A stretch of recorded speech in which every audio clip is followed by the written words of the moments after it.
ଆଜିର ଅଳ୍ପ ବୟସର ଯୁବକମାନଙ୍କୁ 4G ଆଧୁନିକତା ଏମିତି ନିଜ କବ୍ଜାରେ ରଖିଛି ଯେ ସେମାନେ ସର୍ବସାଧାରଣରେ ଓ ସିସିଟିଭି କ୍ୟାମେରା ସାମ୍ନାରେ ଅପରାଧ କରିବା ପୂର୍ବରୁ ଥରଟିଏ ଚିନ୍ତା କରୁଥିବା ଜଣାପଡ଼େ ନାହିଁ। ଆଜି ଅନୁଗୁଳ ସହରରେ ଦୋକାନକୁ କେନ୍ଦ୍ର କରି ଜଣେ ଯୁବକଙ୍କୁ ଚାପୁଡ଼ାରେ ଆକ୍ରମଣ ହୋଇଛି ଓ ଯୁବକ ଜଣକ ଗୁରୁତର ଅବସ୍ଥାରେ ଅନୁଗୁଳ ଜିଲ୍ଲା ମୁଖ୍ୟ ଚିକିତ୍ସାଳୟରେ ଭର୍ତ୍ତି ହୋଇଛନ୍ତି।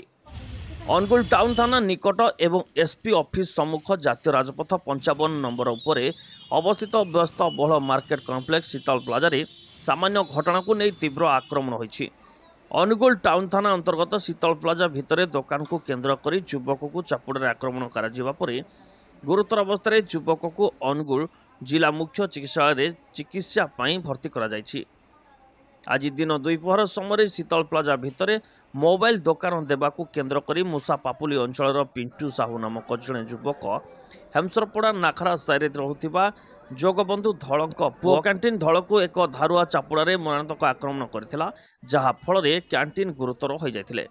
ନିକଟରେ କାମ କରୁଥିବା ଅନ୍ୟ ସାଥୀମାନେ କ୍ୟାଣ୍ଟିନ୍କୁ ଜିଲ୍ଲା ମୁଖ୍ୟ ଚିକିତ୍ସାଳୟରେ ଭର୍ତ୍ତି କରିଥିଲେ। କ୍ୟାଣ୍ଟିନ୍ଙ୍କର କାନ୍ଧରେ ଗଭୀର ଆଘାତ ଲାଗିଛି। ଘଟଣାସ୍ଥଳରୁ ପିଣ୍ଟୁ ଫେରାର ହୋଇଯାଇଥିବା ଜଣାପଡ଼ିଛି। ଘଟଣାକୁ ନେଇ କ୍ୟାଣ୍ଟିନ୍ଙ୍କ ପରିବାର ପକ୍ଷରୁ ଥାନାରେ ଅଭିଯୋଗ କରାଯାଇଥିବା ସୂଚନା ମିଳିଛି।